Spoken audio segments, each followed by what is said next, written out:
நீங்கள் இன்று சிக்கி தவிக்கிற எல்லா காரியத்திலிருந்து கர்த்தர் உங்களை வெளியே கொண்டு வருவார். மாட்டிக்கொண்டிருக்கிற அநேக காரியத்திலிருந்து கர்த்தர் உங்களை வெளியே கொண்டு வருவார். பேதுரை 4 மணி நேரத்துக்கு ஒரு காவல் போட்டு காவல் காத்து கொண்டிருக்கிறார். 3 கதவுகள் இருக்கு பாருங்க.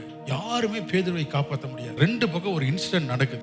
சீசர்கள் சகோதர சகோதரிகள் பொறுமையோடு கர்த்தர்ட்ட ஜெபம் பண்ணிட்டு இருக்காங்க. பொறுமையான இந்த ஜெபத்தை கேட்டு ஒரு தூதனுக்கு கட்டளை இடுகிறார். ஒரு தூதன் அந்த சிறைச்சாலைக்குள்ள போய் எல்லாம் அப்படியே இருக்கு, காவல் காத்துட்டு இருக்கான். பூட்டப்பட்ட கதவுகள் பூட்டப்பட்டவாதியா இருக்குது. ஆனா பேதுருவை அந்த தூதன் போய் உள்ள இருந்து அவன் எழுப்பி வெளியே வராரு. யாரும் திறக்க முடியாத அந்த பெரிய இரும்பு கதவு தானாய் திறக்கிறது. இயேசுவின் நாமத்துல சொல்றேன், நீங்க கர்த்தருக்காக காத்திருக்கும் பொழுது உங்களுக்கு திறக்க முடியாத கதவுகள் நம்மால திறக்க முடியாது, பணத்தினால திறக்க முடியாது, பலத்தினால திறக்க முடியாது, அறிவினால திறக்க முடியாதது எல்லாம் கர்த்தருடைய பிரசன்னம் தானாய் திறக்கும்படியாய் கர்த்தர் உங்களுக்கு உதவி செய்வார்.